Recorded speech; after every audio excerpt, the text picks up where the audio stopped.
Hi everybody. I'm the jerk in the park with the camera in front of him, but there's no one here. I have the day off, so I went to the great outdoors, and I'm gonna make a video. So this video, I'm gonna talk about two things. The first thing is that Brandi Carlile's new album is out, and it's so good. It's so incredibly good. You guys gotta listen to Brandi Carlile's new album.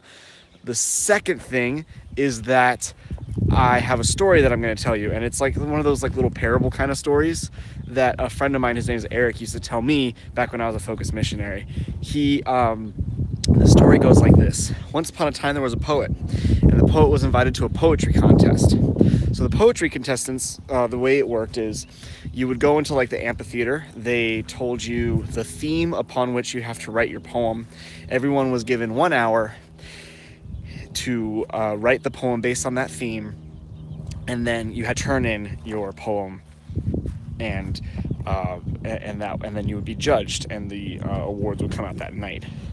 So everybody comes in, all these people looking to try to make a name for themselves in poetry and stuff like that, and they sit down and they announce, "Welcome to the poetry contest. These are the rules.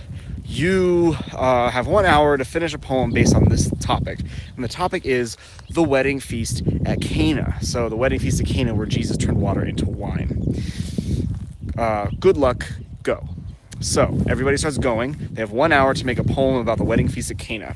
About 20 minutes in, people have already figured out what exactly they're kind of going for in their poem. A lot of them have finished a first draft. But there's one guy who's just sitting there staring at his blank paper. Okay, so 20 minutes in, everyone's done with their first draft. 40 minutes in, people have done a second draft of their poems. People are revising, wordsmithing, picking out just the right things. Some people actually turned in their poem already, and they keep looking at this guy, and he's just sitting there, not doing anything. 10 minutes left. People are putting their final touches. Half the room is already done, and this guy's just sitting there. 1 minute left. They're wondering if he's going to do anything, and he's sitting there, and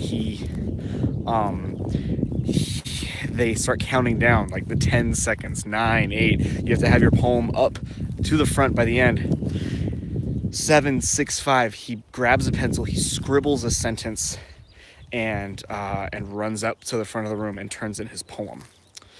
So the hour-long poetry contest is over. Everyone goes out for a drink. He goes straight back to his room and collapses and falls asleep. And while everyone's out there drinking, they're like talking about how hard it was, what their poem was about, and they all started talking about this guy that wouldn't write anything except the one line of poetry. So I love the birds. I don't hear birds enough. Anyway, so when they announced the winners, and it wasn't him, they all go back and they look at the line. They try to find a 1 line long poem, and they find a poem that simply reads, "And the water looked upon her creator and blushed, and the water beheld her creator and blushed." And I love that poem. I love the story that builds up to just the simple poem. I love that lesson.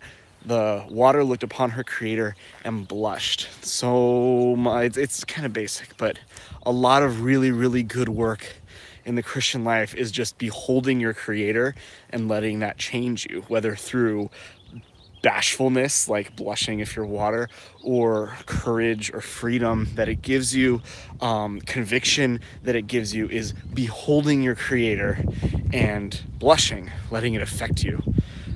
Knowing that you're loved by God will change you. It sure changed that water. So that's your Lenten lesson for today is the water looked upon her creator and blushed. God bless. I'll talk to you all later.